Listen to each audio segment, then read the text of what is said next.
Hey, listen, Daddy, you're listening to the #1 broadcast, Monty and Pharaoh, Daddy, in Long Island. The best pro wrestling broadcast of all time, I think.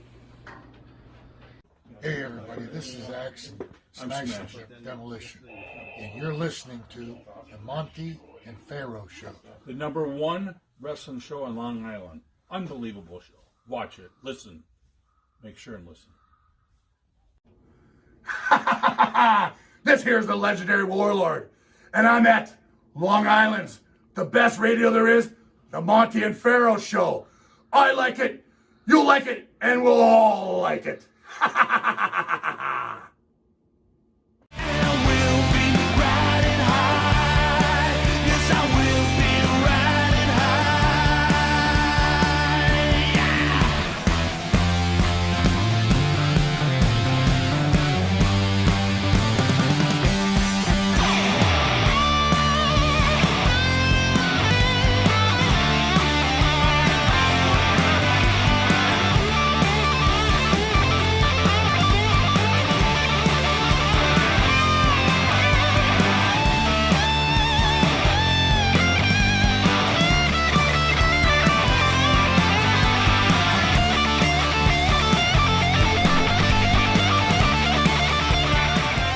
All right, welcome to Long Island's #1 pro wrestling broadcast out of Indie Music TV here on Ronkonkoma, Long Island. At the board is our super producer, Matty Ice. Matty, how are you? I'm doing amazing. Wait, well, hold on. Matty Ice? That's his new I noticed nickname. this on the last show. I told you Matt, that. when did this come into play here? When did you become Matty Ice? I don't know. You like it But better I- than just plain I get- old Matt, right? I've got so I many could- holes in my back. Or I could just call you Matty Late. Oh, what you? Matty Late to the show. That's called a shoot, by the way. Matt, respond accordingly. Go ahead. Go get him. I think Get him, Matty big Ice is clap. appropriate. No, we'll go with Matty Ice. Love Matty Ice. To the right is this. name, bro. To the right of the show is the star of the show, Mr. Jimmy Farrow. Jimmy, how are you? It's morning. How do you think I am? Well, The coffin lid I was opened. I was shocked. crawled I was out. shocked you were up this late. Good morning. Ugh. Listen, on Thursday, not knowing this on the show, we didn't realize that Tom Lister, known to wrestling fans as Zeus, passed away. Yep. Seems that he passed away from coronavirus, according to reports. What are your thoughts on that, Jimmy? It was a shock, of course. I think he was, 62? 62. I'm saying that it's way too young. The corona situation is obviously real. To what degree remains debatable, of course, but this is obviously very real. Can I say something wrestling-wise about Zeus? And Sure. I was discussing it with you the other night after we heard about it. You could say what you want about the entertainment aspects of pro wrestling. You can be a wrestling nerd and love the Bret Harts, and I respect these things. But for those people who think that Zeus was not too much, I will tell you this much. Zeus scared the crap out of me. And I know I'm not the only one in this. Zeus's character was pretty damn intimidating, and he made a great main event guy for Hulk Hogan back then. And it's a loss. I almost wish now, everything's 2020 right now, hindsight, but I really wish we had him in. I heard he was a good interview. So rest in peace to the great Zeus. Well, that's my take, man. I second that thought. Also, I'd like to thank our band that sings the theme song for Monty and the Pharaoh. Who's that? Jimmy Farrow, Wow. obviously, with his partner Bart Griggs. thank you. They make the band Wisteria Hall. Wisteria Hall sings such great songs as In My Dreams, This Life, Not Far Behind, Here Comes the Rain. Catch their music on Spotify, iTunes, and Refurb Nation. Okay. Monty and the Pharaoh, that's the show you're watching right now, can be seen on YouTube, the Monty and the Pharaoh page, Facebook Live, the Monty and the Pharaoh page, iHeartRadio, Spotify, Anchor, Twitch TV, Monty and the Pharaoh page. Every Tuesday on Channel 115 from 7 to 7:30 p.m., and then every Saturday on Channel 115 from 6 a.m. to 6:30, and then catch us on Friday mornings at 2 a.m. to 2:30 on Channel 20. Pharaoh time. We'll be back with our very special guest. We are so excited. A guy that used to scare the shit out of me. Fair right? enough. Fair enough. Zeus-ish, Yeah. Mr. Mike Knox. You need a body shop? You need engine repair? Auto Excellence, Collision Specialists, 631-261-6420. That's 631 261-6420. Auto Excellence.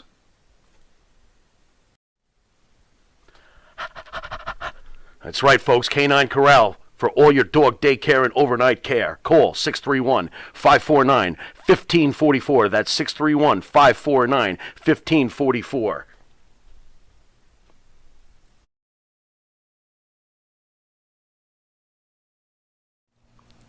And APB, American Protection Bureau, voted #1 best on Long Island for all your security needs. Call 631-390-9050. That's 631-390-9050. APB. All right, welcome back to Long Island's #1 pro wrestling broadcast, Monty Nefaro, only seen here out of Indie Music TV on Long Island, New York. Before we get to our special guest, Mike Knox, I want to say Mike was brought in by J&R Collectibles, and we'll bring him on later. That's Joe Rossello. Joe and I, and then you, eventually have a long history together, right? We actually started in this whole thing with Joe. You could say that, Rabbit. You could say that. And Joe has always been a good friend, and I can't wait to have him on and just talk a little biz there. Well, Mr. Knox, welcome aboard to Long Island's #1 pro wrestling broadcast, Monty and the Pharaoh. Thank you for having me. Thank you. I apologize in advance for scaring you when you were younger. You scared my wife. Well, shit. Not when I was younger. I'm actually older than you. You scared me while I was older. Even better. That's Look at impressive. You know what it is, bro. You just ain't never been hugged by me. Well, that's what it is. I got a lot of love. I got a lot of love to give, brother. I'm very famous for my hugs now. I gotta say, right, and just looking at your history and stuff, boy, you were a good-looking guy when you were younger. In a manly way, I'm saying what's that. going on? What happened, right? Well, no, you're a good-looking guy now, but I mean, you were like model-esque. Is this going to turn into more than hugs? I'm not ready for that. Dude, I'm telling you, the pictures of him, I'm like, what is this guy, a model? I told you, I had to work hard to get big. When I graduated high school, I was like 190 pounds. So I had to get on gas a little bit. I had to freaking work out hard, and it's like. So what kind of gas? Like, so when I was back in the day when I was your age, it was Deca, pills. I was in Germany, right? So it was Deca, the horse injections, all the bad shit. Horse injections? Yeah, bad. Not that I took that shit, by the way. You're gonna love this. I didn't know dick about dick for that stuff. You know what I mean? Like I thought if I get really good, it doesn't matter what my body looks like. WWE's gonna see it. You know what I mean? Right. Or whatever. But that's young and dumb moron. 20. Not 28. 18 when I started. So I didn't know nothing. So I'm trying to work out. I'm not getting no bigger. I'm just like this and that. And I was like, well, shit. I lived like 3 or 4 miles from the Mexican border, like a big old town, Mexicali. I used to live in El Centro, California. Mexicali, you know what I mean? I was like, I can walk across the border. They got pharmacies down there, but it's like, I don't know what I'm doing. So my mom hears me talking like this, and she's just like, well, are you going to do it? Or what are you going to do? If you have to do it, do it. You know what I mean? Like, whatever. And I was like, I don't know what the hell I'm doing. So I went out and worked or something, and I came back, and my mom had 2 bottles of like tests with like a bull or something or a bulldog on it. And I was like, what the hell is this? And Did she go across the border? Yeah. She's like, I went down to Mexico.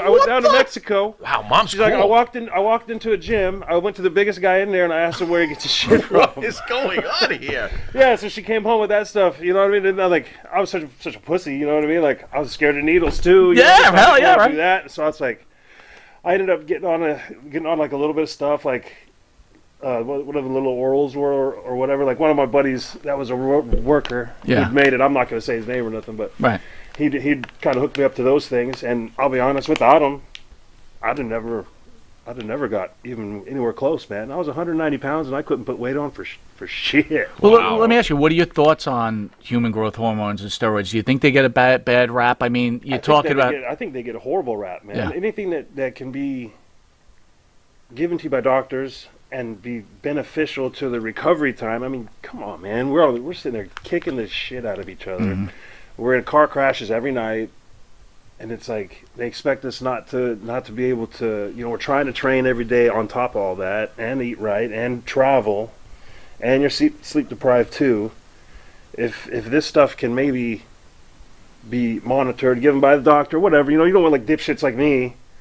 You know what I mean? Like 18 years old, don't know what the hell you're doing, just putting whatever in there. If you have people that can guide you the right way, it can be very beneficial, very healthy. And then maybe instead of using stuff the wrong way and all the boys dying, Yeah. you know what I mean? Like when they're 50, then maybe it would extend that part of the business as well. Does roids Yeah. have any psychological side effects of any kind? No, I Obviously, can only I've never speak- taken them. I can only speak for me. Okay.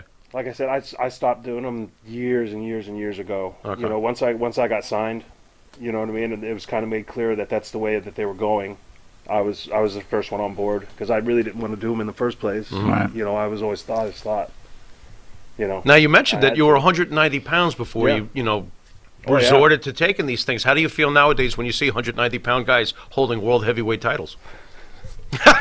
Well, you know, Damn it! I didn't have to take them at all! You know. You might have been right that Well, your no, bro, gimmick 'cause would have I gotten came- over when without I was them. there, I was right at the end of the big guy.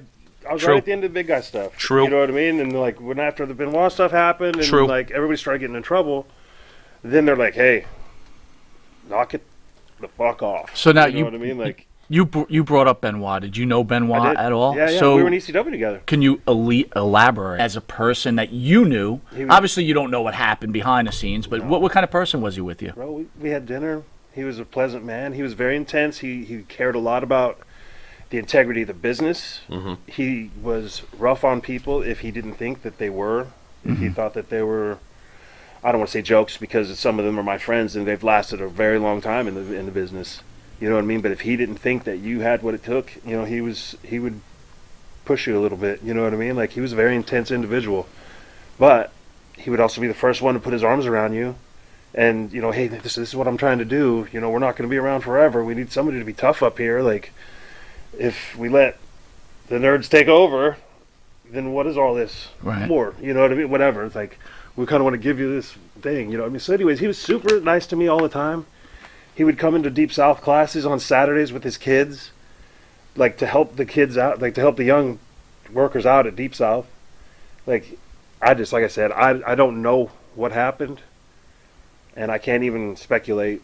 Well, needless to say, That- you then were in shock when Oh this my whole God. thing went down, We were right? sitting at I think we were sitting at a pay-per-view or a TV taping or something, and he just didn't show up, and it was like Did you not feel with him. You know, he's the first one in, last one out. Like I said, he's all about respect in the business too. So it's like after the shock wore off? Did you feel any anger towards him for what had happened? I was in denial for years. Okay. I thought something else happened. Like I was blaming people I didn't know. You were blaming were you blaming like were you one of these guys? You weren't doing stories the like- Kevin You Sullivan weren't doing the thing, Kevin were you? Sullivan thing, Yeah, like, oh, it was bro, and Kevin I'm sitting Sullivan. there, like, and I'd never even met Kevin Sullivan. You know what I mean? So it's like you don't know how freaking nice he is. Yeah, right. You just didn't want to Freaking the believe sweetest that. guy in the world. And you're like murderer, like just because you see this character that he played. It's like, Right.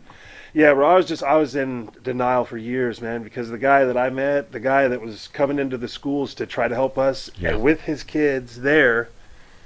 You know what I mean? There, he was so nice and he loved them so much. Like I just couldn't. I don't know what happened. So then you were part of those two infamous meetings, then I'm assuming, when they announced to all you guys that Chris has passed away and we're going to do a tribute, and then the secondary meeting where like, hey, A race. yeah, so can you Don't talk about that at all? it. Yeah, they did this real nice thing for him, and then it started coming out what was going on, and then another meeting. They're like, "Listen, no comment. Don't please, guys, don't talk nothing." Who did the Don't-" speaking? Vince? I think it was. I want to say it was Johnny Ace. Johnny he Ace. He did most of them. Through Vince. Yeah, Gotcha. yeah, he did most of them.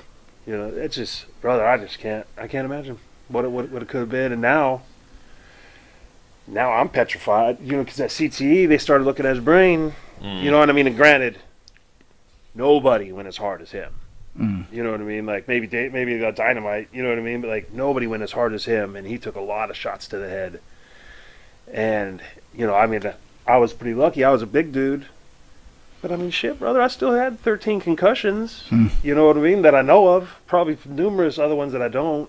Right. I find myself forgetting shit all the time. You know what I mean? Like, of course, drink a lot and smoke a little bit. Right. You know what I mean? And you know, laugh a lot, and you know, obviously you're getting older and you forget shit. You know what I mean? I still think So- the headshots will do worse damage than the Yeah. smoking a little bit, yeah, but that's bro, me. So I get a little nervous. You know, I try to Yeah. keep my eyes on it. Yeah.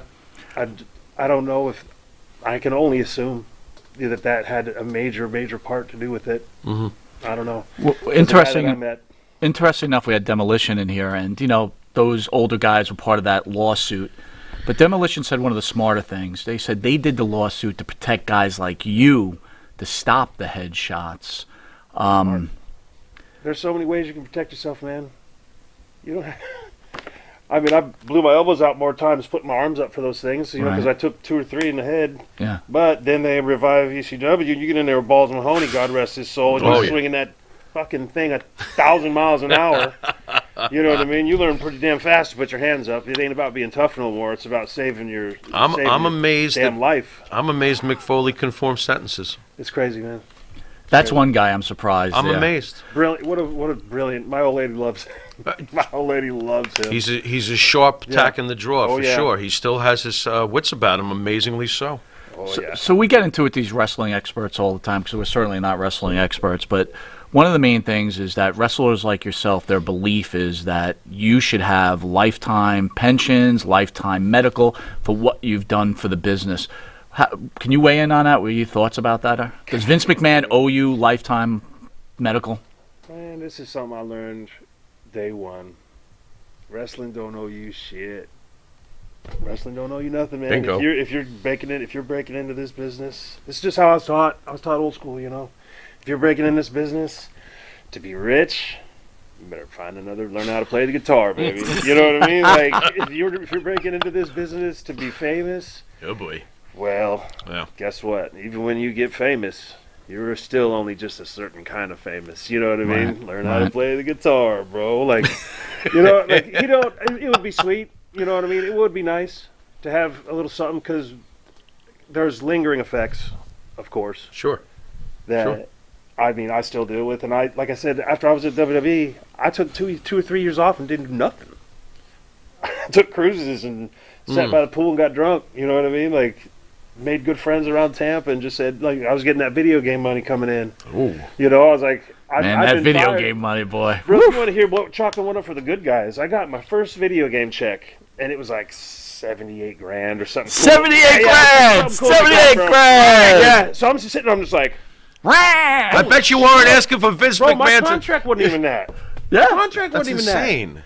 No, I'm just sitting there, I was like, holy shit. You have a I was figure like, also? This is what these motherfuckers get?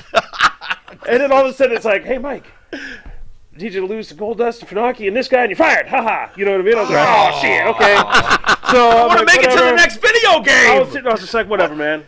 I was Wow. like, I was out of there. I was so, like, at this point, I'm all fat and out of shape. I was over it, bro. You know what I mean? I'd given up completely. So I'm like, fuck it. I'm going to take this 78 grand. I'm going to cash my check. I'm going to put this shit in my safe. And I'm going to just sit on it. Yeah. There you know go. what I mean? I was like, I'll get 3 months. I'll start working some shit. Like, Yeah.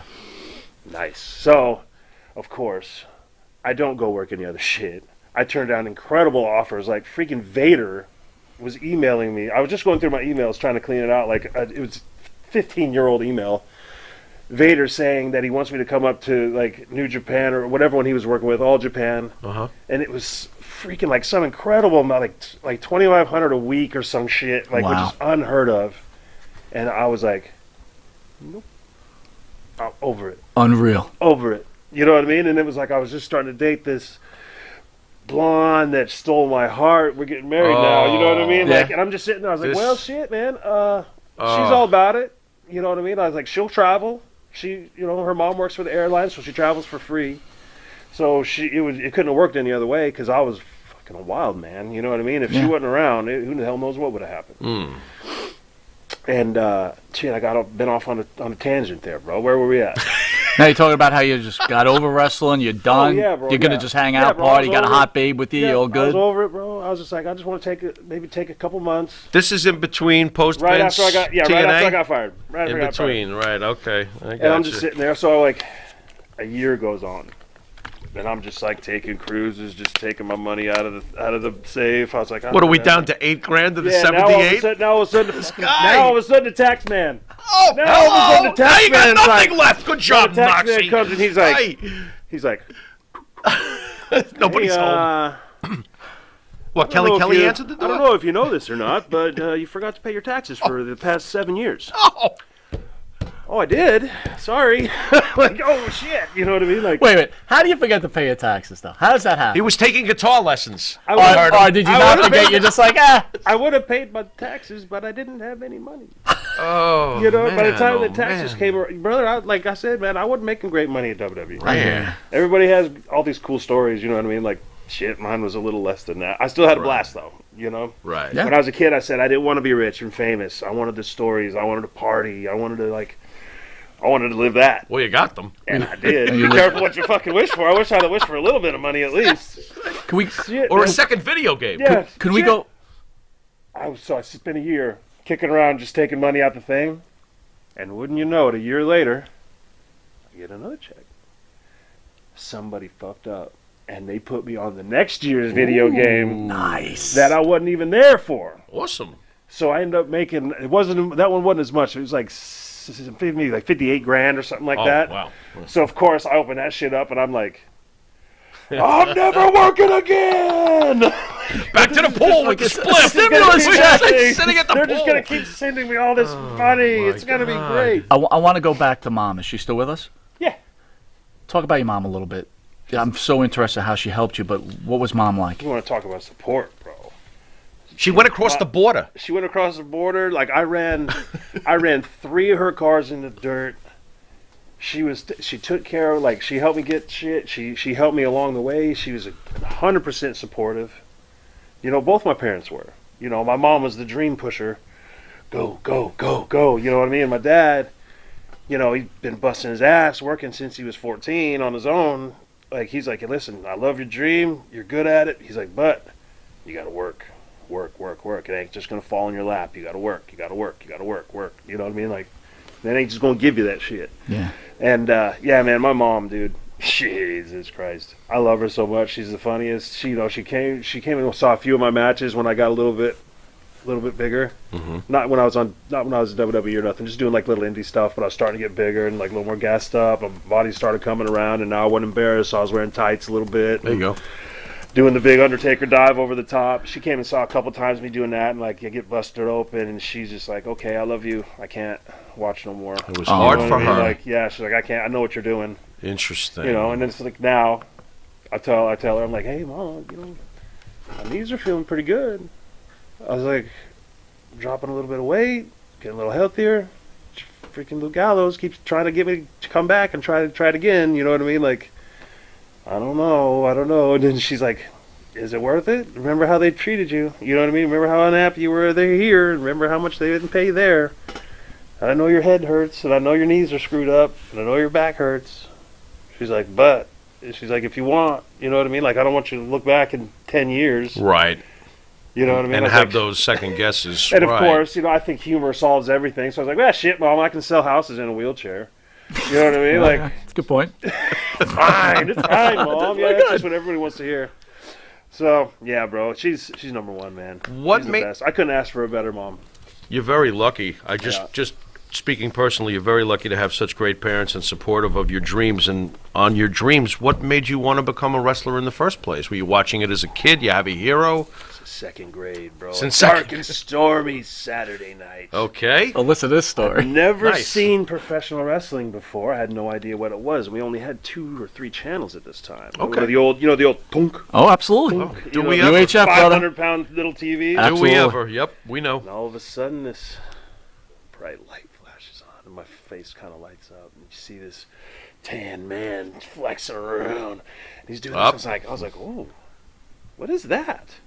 And all of a sudden, Sergeant Slaughter's going down this zip line in Florida. Like, it's like this whole, like, it was Saturday night's main event. And Yeah. the main event was first match I ever saw. Hulk Hogan, beautiful, fucking gorgeous locks of hair and beautiful muscles, against Mr. Wonderful Paul Orndorff. Hogan was triumphant that night with the leg drop right in the middle of the ring. And the next day in second grade, I got in my first fist fight. And I beat the shit out of this kid because Did you point at him? beat the shit out of this fucking kid. We were arguing about what the move was called that Hulk Hogan used, and he said it was a body slam, and I said it was a leg drop, and I was right and he was wrong, so I punched him in the face. There you go. Like a good little boy. That's it. Oh, there you go. Did the principal explain to you that school is not scripted? I told them that we were just playing wrestling. And I never stopped, ever. And I bet that kid was scared of Mike Knox for the rest of his life shit, too. man. Yeah, that was. So not only were you a bully in professional wrestling, you were a bully in real I life. was a nerd, Congratulations. bro. I was a nerd. He's I only got in my s- comeuppance after I beat the kid up. I got hit in the head with a bat, and What? I lost. Like It's I was, second grade. I know. I was playing. I was a really good baseball player. Okay. So I'm catching this stupid kid swings and hits me right in the temple, and I lose all the sight. So I now have to wear these big fucking glasses. Oh, so And- karma got and you. my not a- mom, God bless her heart, the sweetest woman in the world, but she don't have the best style either. So she was a real big fan of Billy Ray Cyrus. So I also boy. had the fucking mullet with with the zippers there, you know what I mean, and the big stupid glasses, circa 19, Awesome. 87, Awesome. real nice nerd bubble style Goggles glasses. Paisano. You Way to know? go. This is Jesus, bad. man. Oh my God. Wearing tie-dye to school. What a nerd, bro. Went home crying. What you went from watching it on television, and then all of a sudden, life goes quickly. Boom! 2 blinks later, it's on. You went through a lot of hell to get there, but you get the call from WWE. What was it like when you got the phone call to go to WWE? It was such a work, bro. It was such a work. 'Cause, Okay. I mean, I've been sneaking backstage at WWE and getting like darks and getting my looks and doing all that crap. You know what I mean? And like Johnny Ace always pulls me aside. He's like, "You're on the list." You know what I mean? I You're thought on he was the like list. Godfather. You know what I mean? You're on the list. Like, Okay. we're opening this new thing. I don't know why I'm doing the Godfather, but we're opening this new school. It's in Atlanta. We're gonna get the best guys. You're on the list. Starting fresh. Oh, awesome, man. I was on that list for 2 freaking years before anything happened. You know what I mean? So this whole time, I'm telling all these girls at the strip club, I'm on the list. I'm about to get signed up. Like, just trying to get a little. Trying to get. Did it young work? man, brother. Did it work? Gassed up, blonde hair. You know what I Success mean? ratio. What were we talking here? 2 out of 3 ain't bad, or Oh, yeah, bro. nice Oh, job. shit, Nice job. back then I looked pretty good. I was gassed up. I had You it You were all the model. You had that I it all model going look, for me, yeah. bro. I could talk a little bit, and You got him going wild. Yeah. I'm pretty genuine. You know what I mean? I'm a genuine guy. So it's There you go. you don't feel like I'm taking advantage of it. There you go. Except for, like I said, except for my old lady. Take advantage of her all the time. So more importantly, they call you up, and then you find out you get to work with. I get all. Yeah, but this is really important. You get to work with Kelly, dude. Like, how do you handle that? Like, spending your time with that girl all the time. Bro, once I got pulled up there, it was business time. Really? Yep, it was business time because I just worked for 10 or 11 years or however many to go through the Indies get and here. go. I fought and got to Japan, fought and got to Mexico, fought and went over to Europe and learned all this different shit. Right. Fought and got to Deep South, kicked ass down there, fought and got out of there. Now I'm up. Now it's time to make my dream. Mm-hmm. I just had the talk from Paul Heyman. You're my guy, man. You know what I mean? He's like, I want you to get in here and start kicking some ass. He's like, I'm gonna get you and Punk up. We want you guys working up to the top. Wow. Which he had told Punk that because Punk is he gets a little bit more fired up. You know what I mean? Like he gets more motivated. So Paul E told Punk that I was going to be the champ, and he told me that Punk was going to be the champ. Okay, You know what I mean? So I was gotcha. just like, it's business, bro. If he makes more money, he makes more money. Right. And then I got in there and they're like, I had the blonde hair, I had a really cool character that I had it perfected. I could just drop it on a dime, man, and kick ass with it. If we had NXT back then, Right. I think it could have really, really gotten over, and it would have Right. kept me more motivated too, because I'd had a little say in it. So I show up to TV, ready to freaking take over the world with Kelly. They're like, hey, we kind of want you to do this Randy and Liz thing. Like, Yeah. Right. I was Exactly. like, okay, well, we can do that. And they're like, well, she's going to be an exhibitionist, and she's going to go out there and start dancing, cover up, But she didn't know how to dance. You know what I mean? She wasn't a dancer. So they just kind of threw this poor girl out there. And I'm like, okay, well, if she falls, I fall. You know what I mean? If she goes down, I'm going down too. Like, we're together. Like it or not, we're married. I didn't want to be saddled with a lady when I came in. I know what that is. That's death, man. Mm-hmm. You know what I mean? So it's like, I go in and like, okay, we're gonna start you, and then like Vince comes up and he's like, I didn't see Kelly's boyfriend looking like this. And then so they're like, okay, well, what do we do? He's like, we gotta cut his hair off, we gotta dye it, we gotta cut this and do that, and like change his gear. And I'm just like, oh shit, man. You know what I mean? So like, this whole character that I had in this whole like years I've had to having this character. Gone. Toilet. Remade in a second. Toilet. Boom. Oh, I didn't see Kelly's boyfriend looking like this. Toilet. This is all Vince, obviously. Yeah. And this is Vince.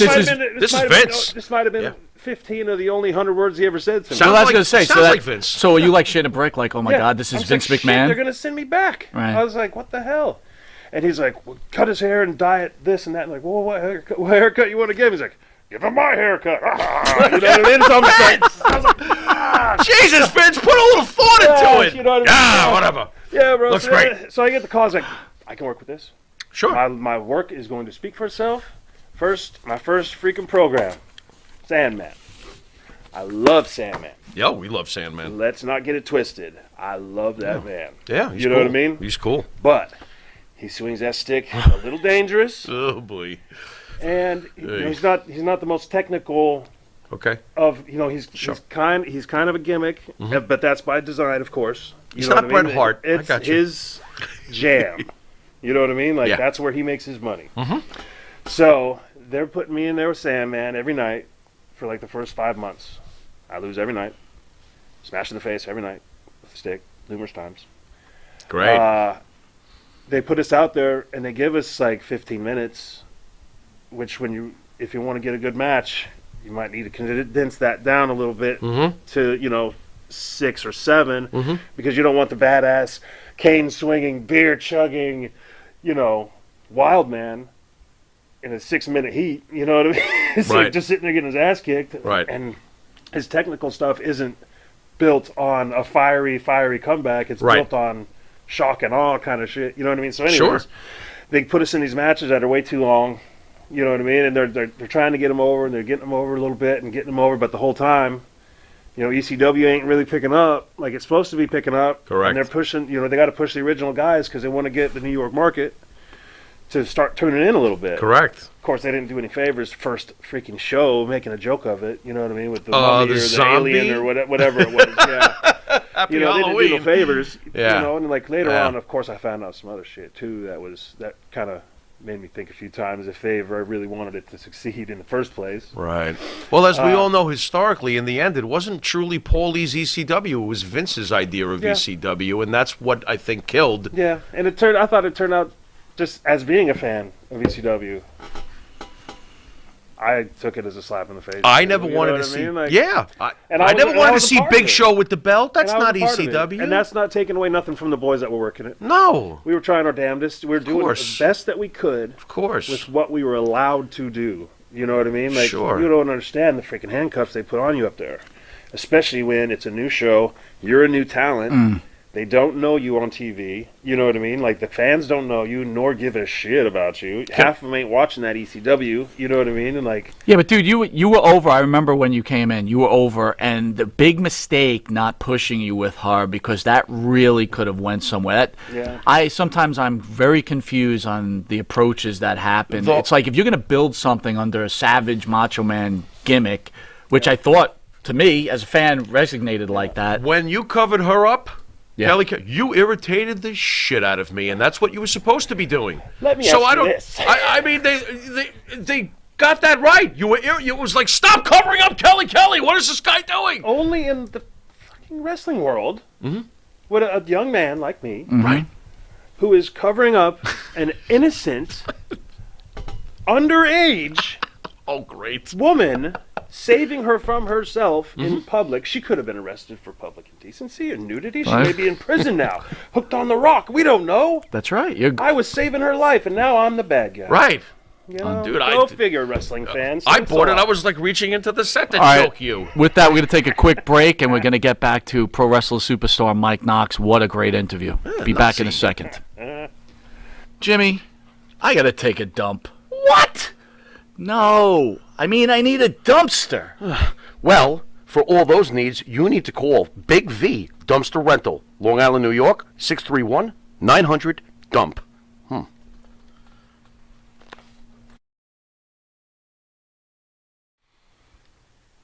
The Monty and the Pharaoh Show is brought to you by... Because wine is your second favorite four-letter word. California wine, New York attitude. Good fucking wine. Yeah. Jeff Quest, graphics design, custom vinyl lettering, and all your art and video needs. 516-317-8204. That's for Jeff Quest, graphic design.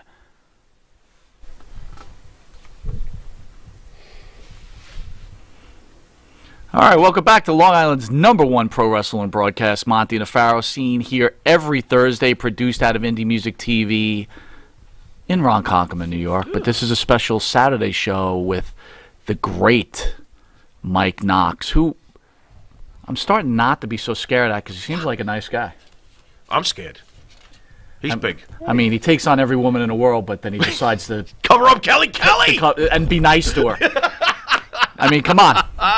You needed that on your mark of, I wasn't trying to get fired, baby. They said, don't touch Kelly. don't touch Kelly. She's off limits. But go That had ahead, to be but rough, go. though. Don't touch Kelly, but screw Melina. Hey, man. What? That's I okay. was in love with Melina. Oh, you are? I was in love with Melina. Really It now? was way back in the day. I can't blame you. Oh, brother. It was Come way, on. way back, man. It was before we got signed. We were both just struggling, trying to come up, man. Dude, we were at blind men UPW. would chase her down the we block. we were at UPW. She was innocent back then. I was too. Like, we just kind of hit it off, and it worked There you out. go. There you go. But, as the wrestling business always says, there's a swerve coming. You know what I mean? Like, she went and did her thing. Broke my heart, my poor little heart. Broke my heart, but still friends, still cool, still talk. Bro, What thing did she do? she broke my heart, baby. Are we talking about Batista? Or? No, okay. that was all the way back when Morrison and her started going. I knew this was going to Oh. get back Back to the then. guy from the Doors, the guy that sang for the Yeah, Doors. way back I'm then. surprised Ziggler's not in that that mix too, wasn't because that John guy had Morrison? everybody too, Oh, right? bro, I ain't Ziggler. nobody's. So you're with her, and your brother John Morrison goes and backstabs. Oh you. no, it was, bro. It was only a matter of time. You seen him? Yeah. Have you seen him? Yeah, he looks Come like on, Jim man. Morrison. Dude, on I've steroids! already established He's that good to go. you have the goods. You should have been able. But John Morrison. She went up to OVW. I was still back in Phoenix trying to get signed. Oops. Right. There wasn't Distance. no guarantee I was ever going to get signed. Right. I was on the list, but But then again, that was really drawn thin. this brings us back because Melina's hooked up in storyline with Johnny Nitro, whatever they were calling him back then. Right. And he takes advantage, but you're in a storyline with Kelly Kelly, and you're like, nah, I don't want to be nice. No, they were together long before I think that the storyline came Oh, out. okay. And like I said, man, it's a good thing. They were better for each other than me and her would have ever been. There you You go. know what I mean? Like, things happen for a reason, bro. There you go. I You know what gotcha. I mean? Things Yeah. happen for a reason. I got you. Sure, I sure. It got you. happened at the right time for the right reasons. At that time, I needed that. There you go. That little kick in the balls. You know Right, what I mean? right, Like, okay, right. well, I got a little fired up now, and Right. I'm going to work out a little harder, and I'm going to try a little harder, and I'm going to do Right. this a little bit more, and then, like, all that good stuff. And she went and did her thing, and it's like, people, everybody needs love, babe. Oh, for sure. But things happen at the right time. They happen when they're supposed to. While we have Nuxie here, I gotta ask you, since you did work with him in depth, and it was before he was a superstar, what was CM Punk like behind the scenes? Bro, it is what it is. What you see is what you get, man. He's straight up. Good guy? He's a good dude. Like I said, how you see me now, it's kind of how I am. Mm-hmm. I'm kind of hard to not get along with. I take a little bit of pride in that. So I don't have a lot of bad things to say about anybody. Like I said, I don't care if he took my girl and did my this and whatever. Right. You know what I mean? We're all just trying to get by here, bro. You know what I mean? No hard feelings. What do you think about the It's- path that Punk has taken over his career? Were you for him. surprised that he made it so big? I was. You were. I was, Interesting. bro. Why? Did he seem so combative Well, behind the before- scenes with Vince? before- Did you see any of it coming? Could have been that he was 150 pounds. Would you Maybe stop that's it? what. I just didn't. I always just picking didn't- on him. He was at OVW and I was at Deep South. Okay. And we had this little rivalry thing going. You know what I mean? And he was kind of the dog there, and I was kind of the dog down there. Like, it didn't turn out that way, but Right. in my head, at least, that's what it was. And we'd watch their shows and we'd watch their stuff, and I'd kind of watch some of his other old ROH stuff, and I was just kind of like, man, fuck, I don't get it. You don't get it. What the hell, man? How's he so You're over? with him. Like, how's he so over? You know what I mean? Right. Like, I didn't get I it love either. him, but that's me. I just didn't get it. You know what I mean? Okay. But I'd never worked with him before. Mhm. I hadn't really met him. You know what I mean? Until we went backstage. And of course, our first match was I think it was in Tucson. The only reason, I usually don't remember these kind of things. But we'd never worked before. I was coming off of something, I think with Balls Mahoney or something like that. So I missed my flight. or missed a connection, so I'd been drinking all day. I didn't think I was making it to the show. So I'm drinking in the airplane, drinking at the airport, drinking here. They give me a car. I'm drinking in the car. And all of a sudden I show up and I'll pull up and they're like, hey, man, you're up. I was like, oh, shit, baby. All wine drunk, you know what I mean? Like, Right. Pulling my tights on. I was like, who do I got? And they're like, you got Punk. And I was like, where is he? And he's like, his music's already going. And I was like, all right, where's the ref? I was like, tell him I'm going to work the leg. You know what I mean? I don't know. I'm freaking half in the bag. You know what I mean? And I get out there and we pull each other through a passable, first encounter match. There was a couple little hiccups, but we kept it real quick. And then I'll tell you what, bro, after I worked him a few times, I was like, oh, this is what it is. Gotcha. Okay, I can feel that. Like the people feel him, you know what I mean? Like, just because. Punk have any issues with you being slightly lit the first match? Because you know how he's straight edge. No, brother, he don't push it on you. Okay. I had some of the funnest times I ever had with Punk. Straight. He'll sit there. He'd buy me drinks all night, laugh, and have the freaking greatest time ever. He'd never touch it. He'd drink his water and laugh and have a good time, man. Strange question, and forgive me if it comes out wrong, but I'm curious. You work so hard to make it in this business. You sacrificed so much. I feel that sometimes some bookers kind of screwed with you. You didn't get to where you wanted to get. Is there any resentment when you see someone like Punk get to such a level of fame and then walk away from it, giving the business that you love so much the middle finger? Mm-hmm. Any of that irk you? Like, come on, man. Dude, get back here and make the money that some of us wish we could be making. What is it with you? Here's the thing, man. Whenever I was there, it was kind of a weird little pay scale. Like, they knew the people who wanted it, you know what I mean? And they paid them the least. Because they knew they ain't going nowhere. You know what I mean? Pretty smart. Pretty smart. Yeah, because they knew, like, shit, I've been working since '98 trying to get here. I ain't quitting. Yeah, he knows you're working for $25. You're happy to be on the show. You know what I mean? I'm going to do... So they sense the desperation of some of these people and just... Oh, yeah. Wow, that's very interesting. They sit them there and they put them at the lower of the card and they kind of job, they job them out a little bit and they feed them a bone every once in a while. And then if you get over, you get your title, which is all bullshit. It's just whoever backstage likes, whoever they think is going to make their company money is who they're going to push out. You know what I mean? Like if you're going to sell, board games, you're going to sell more Monopoly, or you're going to sell more, I don't know, Gulliver's Pursuit or whatever the hell that is. You know what I mean? Some shitty little game. You're going to do something that people know, the people are getting behind. There's a little buzz. You know what I mean? So he started making money quick. But he was never a dick about it. You know what I mean? Like some people, like, oh, richest guy in the company, like showing up in the Mercedes, like in the big cars and all that shit. Like he never was like that. Okay. He was making his money. He bought a nice house. He was main eventing stuff. And we talk and I just see it. Because goddamn, bro, they rode him hard. They rode him hard, and he is 165, 75, whatever pounds. Yeah. You know what I mean? He doesn't have that huge build. And he can bump, and he can feed, and he can take big stuff, and he kind of has to sell the big game. Character and to sell the big game, to sell to the people out there that he's worthy of a belt or worthy of being the championship of the top guy. So he had to take a lot of abuse, and you don't get no time off, bro. And you get hurt, and you get bandaged up a little bit, and it's like. They give you the option if you want to, like, okay, well, you're hurt. You want us to take you off the show? Do you want us to get you out of here? Do we need to do something else?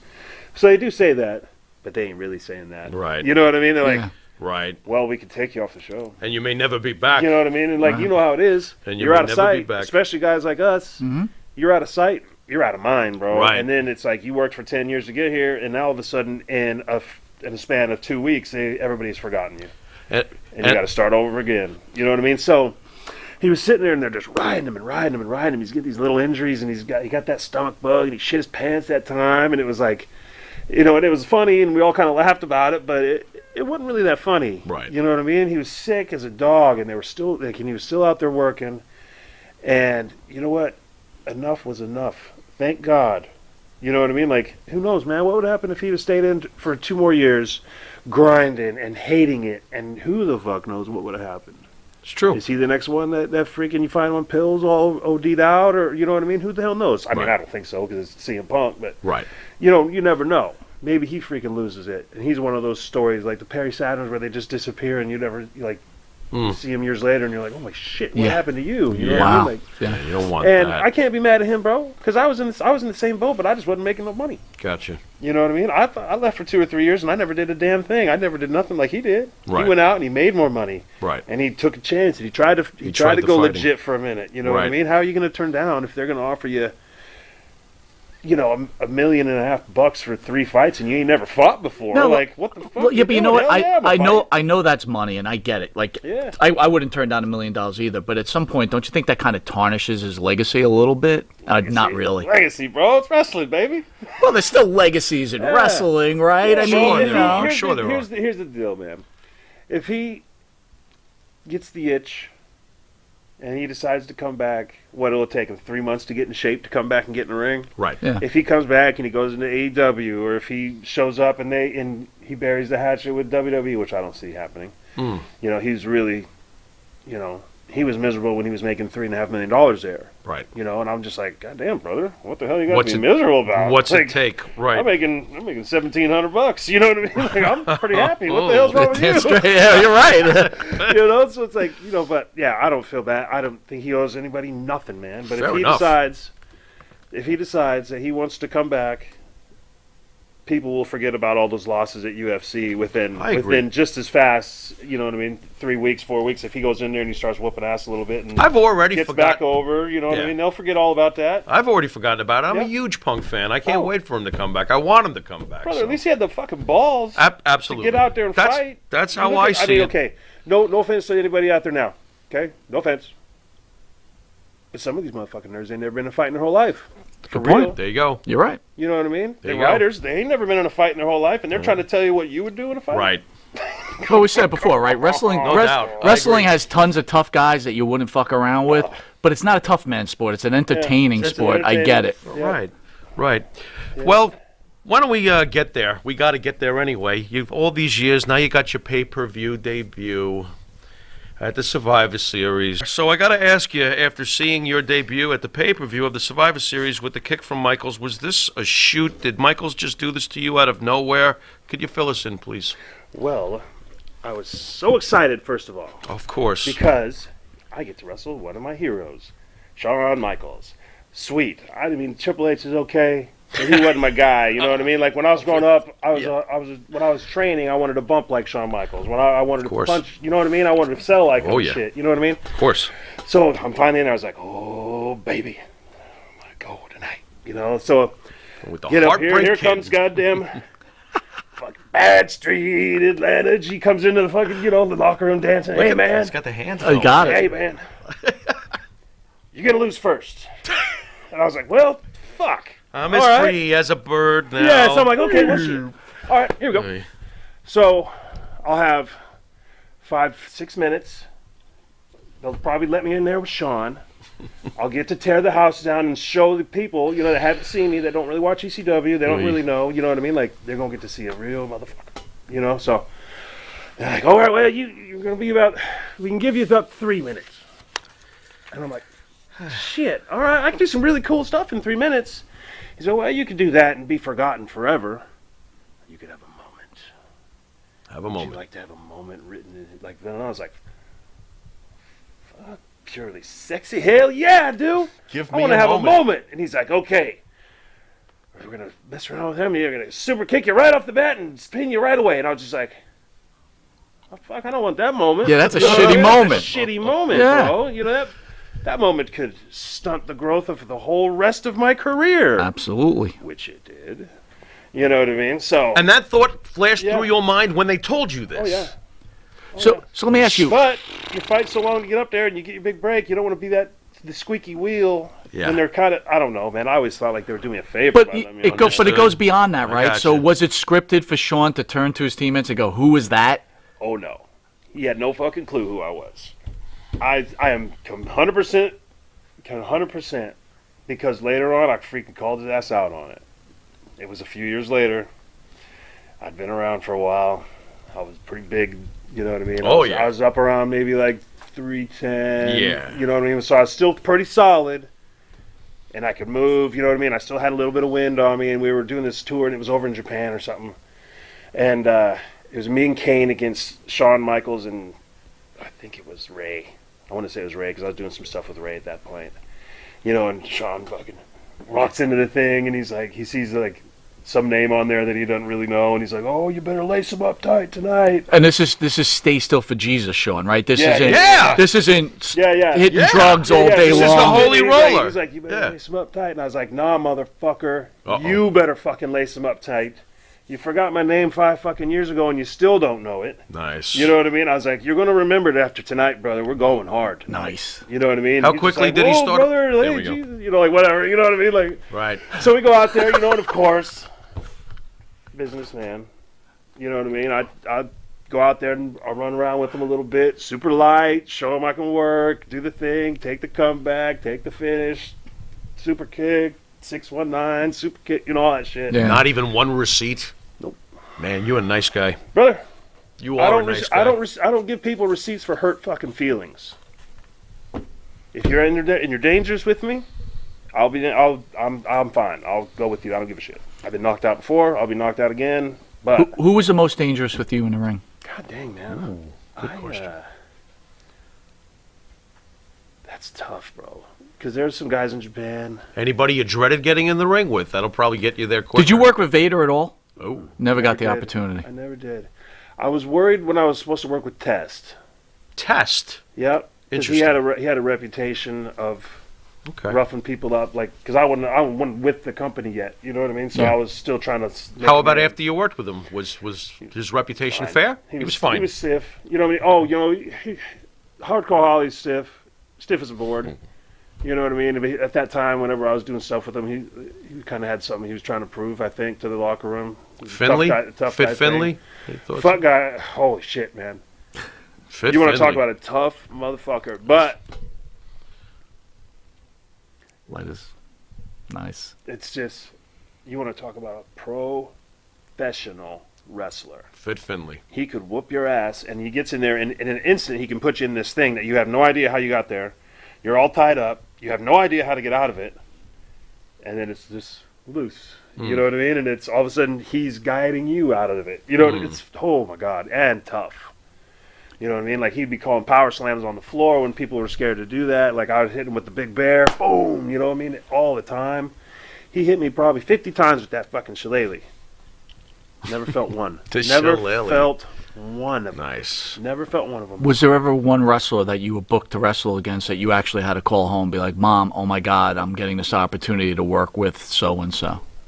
When I was at TNA doing the Aces and Eights gimmick, when I was working with Hogan and Sting, I had to mark that a little bit. Absolutely. I had How to, could bro. you not? Nothing when I wrong was, with when I that. was in the third grade, there wasn't 1 inch of wall on my room that didn't have Hulk Hogan's picture on it or Sting's picture on it, There you go. and I got to beat them both up in one See, TV. that's tape. funny. We were talking about that last week. So you know Sting is in AEW. Yeah. Like total Hulk Hogan mark. In my opinion, greatest wrestler of all time. We're Hulk Hogan guys. Yep. Sting to me was Sting. It was like I never like we're Northeast guys, so I understand people loving Sting. I get it, but for me, Sting was just WCW Sting. Bro, like I said, whenever I was watching him, I think he was still with like the NWA back then. Yeah. When he had the hair or whatever. The And I was surfer. just a kid, you know what I mean? So you can't really hold it against me. And I was also an Ultimate Warrior fan. That's Right. true. Good You point. know what I mean? Like, Right. so it's not about if they're good wrestlers or whatever. Like, sometimes people just grab you. And I like the Yeah. face paint, and I like the He did it for you. or the big That's all. splash, you know what I mean? I'd come off to my roof, like, you know, whatever. Like, I was just a little There you shit go. mark, you know So, what I mean? so, Like, wait, so you're talking about Ultimate Warrior. We Yeah. have Barry Horowitz in studio. He, not a big fan of Ultimate Warrior. I heard there ain't a whole lot of big fans of him. Right. What drew you to Ultimate Warrior? Just size, just makeup? intensity and the muscles and the straight. Like, I was a kid, so I didn't know, and I It just factor. started watching wrestling. Yeah. It was just something weird, How- you know, something weird that I'd never seen before. I'm like, holy shit. Since we're talking as fans for a second, how did you feel when he went up against Hogan? I'm a Hogan guy first. I immediately jumped off Warrior's train. I did too. Good. Yeah, Good. I did too. Good. I'm He's a I was, Hogan I head. was There a we Hogan go. guy. I always was. There you go. Were you mad when Hogan lost to Warrior? Because I'm the only guy standing in the room going, the real winner is Hulk Hogan, and he's going to have more impact in this. But everybody's looking at me like I'm sour. Yeah. I was sour. I was No, pissed bro. that Hogan I've lost. always been a Hogan guy, man. Interesting. And you know what? The funny thing that come around full circle, you know, with all those posters and all the saying the prayers and going to soccer practice in my Hulkamania shirt and all that crap. You know what I mean? Like, And when it was all said and done, brother, he couldn't have been nicer to me. There you go. Yeah. He's bought me dinner, bought me beers. Awesome. Like, was nice. Like, I had friends. He took me into his restaurant and took care of everything. Like, bring me to the beach shop with some kids and, like, give them free shit. Like, sign it and take pictures. Like, he's just no hippie, bro. You know, he just wants to have a beer and maybe smoke a little joint with you and tell you how cool he used to be, bro. Nice. He's just Nice. He's just a man, A dude. lot of Hogan He's just- spliffing. He's just the I man. love it. I want to ask you, since you obviously worked in TNA and you worked in WWE, what's the difference between the two organizations? It was night and day. I'd have never came back.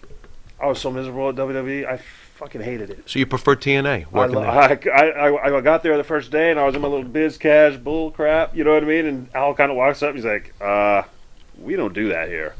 He's like, "This ain't the same." He's like, "You'll learn." He's like, "This ain't the same as it was over there." There was a lot more stuff. I went to do my first match and it was like nobody was up my ass telling me what to do. Nobody was calling my match. I kind of got to do like whatever I wanted to do. I was like, shit, I don't even remember how to do this. And yeah, me even just getting into TNA, you want to talk about pure luck. Remember I told you I was on that 2 or 3 year drunk sabbatical. Sure. Luke Gallows calls me up out of the blue and he's like, "Brother," he's like, "I got this show in Guyana. It's tropical paradise of Guyana." And he's like, "I sold it." He's like, "I can pay you good. Do you want to come down and work it?" I was like, "Bro, I ain't worked a match in 3 years." He's like, "You'll be working me. It'll be easy." You know what I mean? He's like, "We'll just go down there." He's like, "It's right on the beach, bro. It's so cool. Like, whatever." I was like, "I'm not like I used to be, bro. So we got to keep it calm. We just maybe have some beer, like whatever." He's like, "Of course. You're right. So we can sit there and I'm like flying in. I'm like, "I'm going to Johnstown, going to Guyana." And I'm sitting going there. to Jonestown. Yeah, I'm going to Jonestown. How exciting. I was like, "Baby, it's a tropical paradise." Don't go there thirsty. Bro, I think it's a Anyway. tropical paradise, old Jonestown. And all of a sudden we're flying in and it's like the #1 like AIDS capital of the world. Like I'm just like, oh God. I go to They still haven't cleaned up go from to my- 78. Yeah, go on. I go to my beautiful suite and I get horrible. I get this chicken salad. I set it down on the table and I go to get the fork and I turn around. There's like 10 cockroaches on it. I'm like, "Oh, Guyana!" Oh, this is going to be an easy gig. Such an easy gig, you know. So I go downstairs to the pool and like Goldberg's down there, like Goldberg. stretching it out, like Butterbean, like all sweaty, you know. Like, Butterbean. It's awesome. it was like the most. What, fighting the cockroaches for a poolside Brother, seat? It was like the most mixed, mashed up bullshit show. What a shithole. So all these stars are on this show, right? And it's Luke Gallows' thing. So like the Prime Minister comes in to do this little thing, and Luke's like, "Just go with me, bro." And he was like, he starts talking to the Prime Minister, and he's like, "You know, every one of these is a great man, and we're coming down here to put a great show on for you, except for you, Mike." He's like, "Are you talking about my wife and kids on the damn airplane?" And blah blah blah. And I was like, "Well, if your wife wasn't such a whore," and like, oh, like just freaking go at it right in front of everybody, right? Hold on, I need this water. I get all excited. So we make ourselves the main event, of course, after Goldberg. Okay, after Goldberg. Big time money there. There you go. And like we're sitting at this outdoor stadium, Who's next? and we're sitting there, and he's like, "We're trying to get this chicken for Raven, right? Like this fried chicken, like this little chicken stand, and they won't give us no more." I'm like, "What do you mean you're not going to give us any more free chicken?" So like me and Drew's like, "Dude, this can't stand. The boys need to eat. You know what I mean? We got to teach this guy a lesson." He's like, "All right, well, during the match, we'll just fight over to his chicken stand, and we'll see what we cause we'll have it." You know? You're going to grab food during the match. What are you, Morocco? So we're sitting there, and we like, end up going all over the freaking place. You know what I mean? And I'm like, we get close to the chicken thing, and I was like, "Throw me over it, brother." So he goes and throws me over it, and I'm trying to pull it all the way down, not realizing there's hot grease and fried chicken. You know what I mean? So I'm trying to pull it over, and it's like, it comes over. Here comes Big Drew, clumsy ass, big feet, like stiffing the crap out of your face. And I hit him with something, and he's hanging right over. He's like, "Hold me over the fryer." So I'm holding him over the fryer, and he's like, This is... "Ah!" So he's like bleeding all over the guy's fucking chicken. Bleeding on the chicken? Yeah. We'll teach you not to give us free chicken for Raven. Yeah, he ain't my gonna do it. He may have ruined God. that guy's whole life that night. That might have been all he had. That did. We destroyed that guy. You Poor destroyed chicken that he had. guy for chicken. Because he know what wouldn't the- feed you. Hey, lesson learned. When Americans come to town, you give them some goddamn chicken when they Yeah. ask for it. Now he only works his concession and it's at the baseball games over there. And do they play baseball Yeah. over there? Oh, bro. So that was my one match that I had. in How 3 does this years. get you to TNA? Drew calls me freaking 2 weeks later. He's like, "Hey, bro, I got to try out at TNA." I was like, "Sweet, brother." He's like, "I can't make it. I told him you'd go." There you go. And I was like, "Huh?" Ah. I was like, doing Nice. a bullshit hardcore match in Guyana is one thing, but being ready for TV, There's another. that's another animal. You know what I sure. mean? Like, your shit's got to be tight. I mean, I hadn't practiced at all. I hadn't worked at all, except for that one match. Mm-hmm. And then I came in, and they gave me two dark matches. One was against Frankie Kazarian, Okay. whom I'd known all the way back from UPW in California when I was like That's 19. a great opponent to refamiliarize. Yeah. And then my next one was, or I think the first one, Frankie was the second night. The first one was Devon. Okay. So first thing we get out there, and I didn't really know Devon all that well. You know what I mean? He's gonna hit me with the big spine buster gimmick at the end, like the Ron Simmons, like Mhm. take your soul spine buster. So we do this thing, and we start rolling. And I hadn't been on TV in a while, so I'm all jacked up, you know. Roll around. First, here comes that first spot. I got to cut him off with I'll just cut you off with the clothesline, baby. I don't think you'd ever seen me throw a clothesline before. So, you know, he comes feeding right up, chin up, and I fucking demolish him. Boom! And I'm laying over him, and I just hear him go, "Holy shit! God damn it, what are you doing?" I'm like, "On fucking TV, baby!" He's like, "This is dark." This is Trying to dark. get a job! I'm trying to get a job! Oh my god. Oh, shit, yeah, man. So Al takes me up after the match, you know, and it's pretty good reaction. Like, it was funny, you know. And he's like, "Hey, we got this little biker gimmick coming up. Ah. We got a couple ideas. I think we're gonna try to get Luke Gallows into it. We're gonna try to, you know." He's like, "If you would be interested, we might try to do something with you. And you know, we got a couple other guys that we're gonna do it with. It's gonna be pretty big. You know, you're on the list." You're on the Oh, yeah. list. So once again, I'm on the list. Right. Waiting. Except this time, Yeah. you So become I'm one like, of the "Well, shit." original members of Aces and Eights, Yeah. right? So I'm like, "Well, shit, I better start practicing. better You know what I mean? I start better get back practicing. in shape, like where I can go more than 1 minute without blowing up." There you go. So I sit there and I go to this bar, of course, and I was like, "Well, all right, I'll watch a little wrestling, see how they do it nowadays." And I'm watching this thing, and here comes Wes Briscoe, comes up, all drunk and shit, you know, happy, laughing. He's like, "Hey, bro, like, blah, blah, blah." He's like, "I heard you're doing that thing at TNA, that biker thing." And I was like, "Maybe, bro." He's like, "I am too! Let's have some drinks." So, like, we drink a little bit, you know what I mean? Like, a couple weeks later, like, I run into Garrett. He's like, Garrett "Hey, Bischoff, brother," right? like, Yeah. "You doing that biker thing?" And I was like, "Yeah." And he's like, "Me too." And I was just sitting there thinking, all of a sudden, I was like, How many? "I'm on the fucking list." Right. Everybody was on the list too. Right. You know what I mean? Right, Like, right. they told everybody they're going to be in this thing. That's what I was thinking. Right. And then they finally called up and they're like, "Hey, brother, here's what we're going to do. We're going to put you aside. We're going to keep you away from everybody. We don't want anybody to see you. Like, we'll bring you your food. We'll bring you anything you need. Stay away from all the other workers. Stay away from all the boys. Don't let them know it's you. You know what I mean? When it's your time, we're going to take you on the back, do your shit, go back in your private locker room, get changed. We'll get you out of there without anybody seeing you." So they were really trying to kayfabe it for a while, because, you know what I mean? They That's wanted great. to keep it off the thing, you know? Cool. So, like, we're kicking ass, and then we start doing matches, and, like, Al's like, "Don't do any wrestling moves." He's like, "Don't do anything. Just punch and kick and throw." Right. You know, he's like, "Don't let anybody have a hint of who you are." Recognize You know something what I you've mean? done. Like, you Right. recognize something that I have done in the Right. past, like, whatever. So they did that stuff real good. I wore that damn mask for over a year. Right. You know, and then fucking, I just wanted to get off on one little last story, and then I'll quit. No, you're fine. No, all good, bro. Go. So, my whole career, you know what I mean? Like I said, I didn't want any of that shit. I just kind of wanted to have fun and party and, you know what I mean, be that Sure. guy. And I kind of still was at TNA, so I never saved nothing. You know what I mean? Everything I ever sold, everything I ever kept, I sold. Right. I'm not like that shit usually, you know what I mean? Because I was young too, and I just figured I'd just make more, Yeah. Right. Right. more, Sure. more Sure. memories, you know? So I'm finally, I'm like, after I've worn this mask that's like choked me and I bled in it and like stunk, like all this crap, like I made that shit, you know what I mean? Like, we freaking sewed it.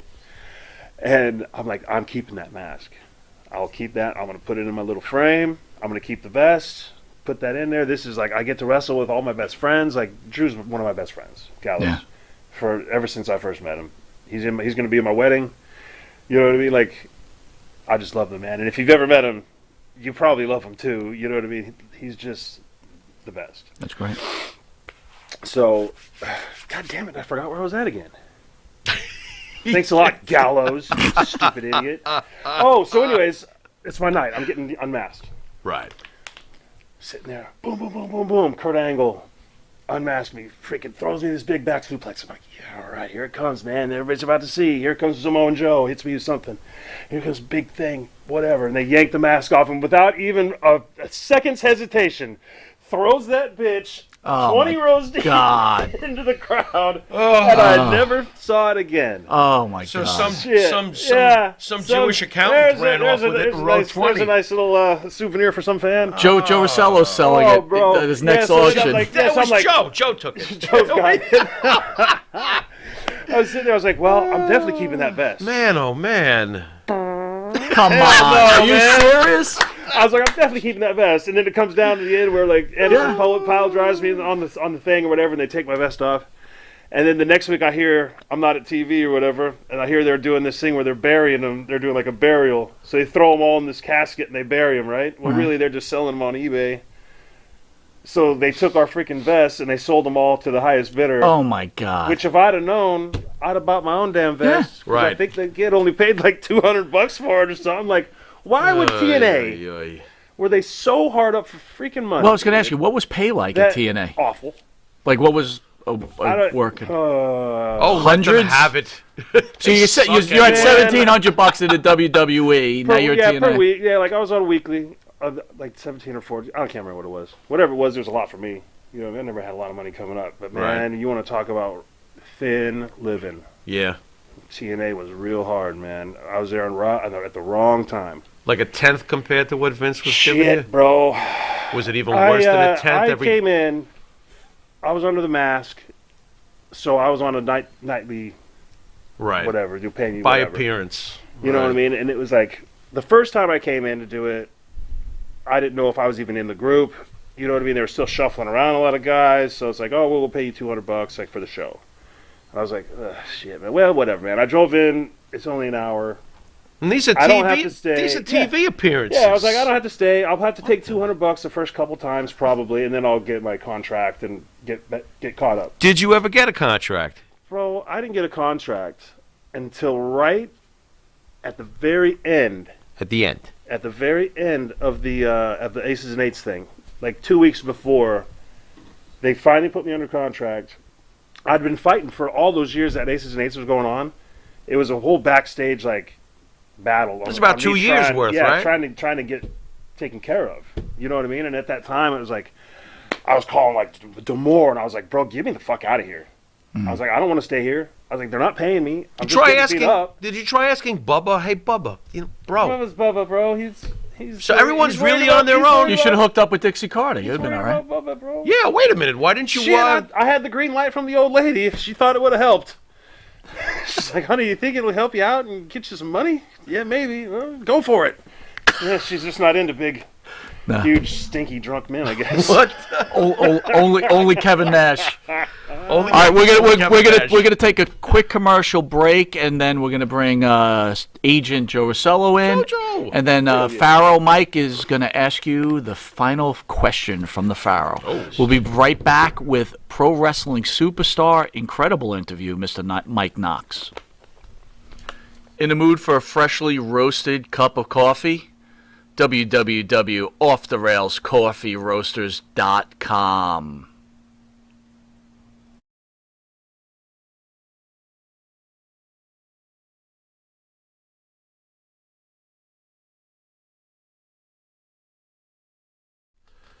You want to star in your own success? Call QuickCast. www.quickcast.com. 866-7-CAST-NOW. That's 866-7-CAST-NOW. QuickCast. Start your own success.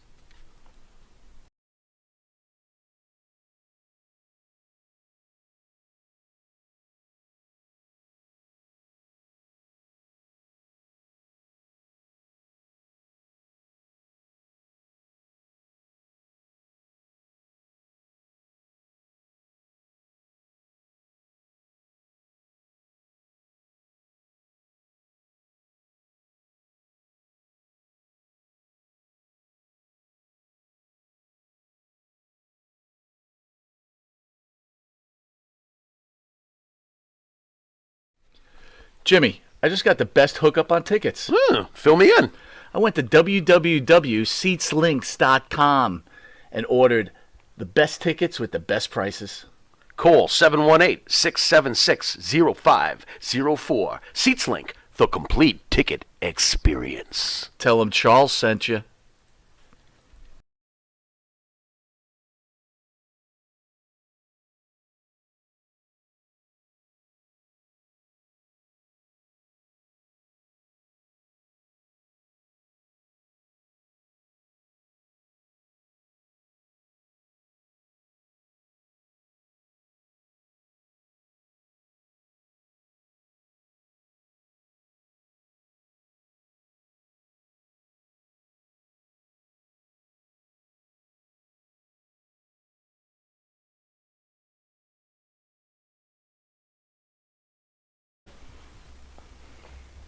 All right, welcome back to Long Island's #1 pro wrestling broadcast, Monty Nefaro, seen every Thursday, produced out of Indie Music TV in Ronkonkoma, New York. Obviously, this is a Saturday, and obviously we've had one of the most incredible interviews with pro wrestling superstar Mike Knox. Next to Mike right now is old friend and super agent with his growing company, J&R Collectibles, Joe Rossello. Joe, thanks for stepping in for a few minutes. Thank you guys for having me. Yeah, so you want to tell everybody what's going on with J&R Collectibles today and in the future? Today we are doing a signing in Comac, Pro Wrestling Universe Comac. It's brand new. It's going to be a huge signing with a bunch of wrestling superstars, including Mike Knox. And then tonight will be the last signing hurrah, Christmas party, virtual bash. We're getting drunk. We're gonna have fun. We're gonna sell autographs. Yes! So there's no holds barred in my virtuals. I'm not professional. I have a nice room though. They let me use a conference room in the hotel, so that would be nice. But otherwise, we don't give a shit. So Mike, Bro, they gave you a nice room at the hotel. I'm in a broom closet. Don't make me look bad here. He's got a nice room, actually. so what kind of items will you be selling on the virtual a lot of auction? Autographs. I might dig up a few things. Will you be selling that mask that you got thrown into the that crowd? Mask I caught. Yeah, definitely. And you got any prices? Like anything going on? What could people expect? 20 combos. 20 for the photos, and that's really it right now. So we'll see. All right, so Mike, the Farrell's going to hit you with his final question. I'm hoping, and I'm using telepathy, that he uses what I would hope he would use. But again, he's the star of the show. He makes that. Okay, let me see if I can run off on a tangent for another 45 minutes. Go ahead. That's not 45-minute tangents are good. That's not fair. What do you go? Wait, hold on a second. Go on. Say some of your signals. I'm not going to get it right anyway. I'm going to do my inner Angelo. Go. That's not going to work because that's a fraud. All right, here we go. Might as well. I'm going to go with the one that you like to ask a lot, so I'm going to give this a shot. Mr. Knox, you've obviously been a wrestling fan since second grade. It worked, by the way. It worked. I know. You've obviously been a fan since second grade, and the next day you went out there and just like I did in seventh grade with the figure 4 leg lock when I was slapping it on people, you were showing your love for pro wrestling from an early age. To you, one of the original members and long-standing member of the great Aces and Eights, I ask you, who is your Mount Rushmore of pro wrestlers? You got to come up with 4 guys that you're going to forever put on the Mount Rushmore of pro wrestling. Who is it to you? And again, not Matt only, not Mike only. The greatest wrestler could be Draw, Mike Skills, could be an average wrestler. So you actually have some historical responsibility too here. It can't just be your favorites. It's got to be who you think are the 4 greatest contributors to the art you love so much and grew up and getting into. Well, this is all on what I think, correct? Well, I'm thinking that Hogan would definitely have to be on there. San Martino would definitely have to be on there. Oh, look at this. Yeah, very good. I'm going to say that Fabulous Moolah should be on there. Wow. Moolah. Great. And what's that, 3? That is 3. I'm gonna say Stone Cold, bro. Fantastic. I'd never heard a crowd hotter when he was at his hottest. Sure. I was as a fan. I was there. Sure. And I had never heard, even when The Rock was at his peak, even when all that shit was going on, when Stone breaking. Cold was at his peak, bro. at that time, if you remember, wrestling wasn't that awesome. Right. They were doing a lot of comic book characters. They Correct. were doing a lot of, like, they were really searching for something, and they didn't know what Sure. they had, you know? Wow. So he took something that was supposed to kind of be something that wasn't supposed to work, and he changed it into the biggest damn thing. He's still running off of that thing, bro. You know what I mean? So, in my head, I think that might be How about Moolah, though? Talk to us a little bit about why you choose Moolah. You got 3 of our 4, by the way. Our When, 4th was John Cena, believe it or not. But I love the He's Moolah smart. pick. Why Moolah? Yeah, why Moolah? Well, bro, she was the longest reigning champion, and as shady as she may have been, nobody did more for females professional wrestling. You know what I mean? Then, I mean, shit, you could say, you know, like when Trish came in, she got hot and she put girls on the map a little bit, and Lita and all that stuff, and like Wendy Richter, and like, you know what I mean? There's always been girls, but Moolah was, you know what I mean? Whether it be from shrewd negotiating, whether it be from just being plain old mean and knowing the business. 27 years as the women's champion. Brother, she was out there taking hard bumps when she was well into her 70s and 80s. Yep. She Yep. was on. She was the WWF Women's Champion when she was in her 60s, I think. Yep. Like, Yep. that's longevity, man. And I mean, San Martino. San Martino. Anybody up in the Northeast, I didn't come across him until later on. You know what I mean? But whenever I did, it was pretty damn impressive, man. Can't argue with that list, Nope. man. No. Cannot, man. All right, with that, we want to thank Mike Knox. We want to thank Joe Rossello and J&R Collectibles. This has been an incredible interview. Thank you so much. What a gentleman. You're the man. Thank I you. appreciate Sorry about it. all the cussing. That's all good.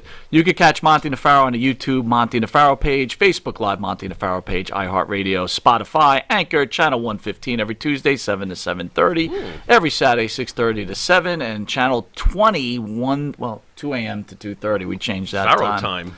All right, any parting words, Pharaoh? Yeah, I'm going to go have a beer with Noxie there. With that, you've been watching Mike Monty. This is the Pharaoh. Stay tuned for Savio Vega. We shall return. But until then, later.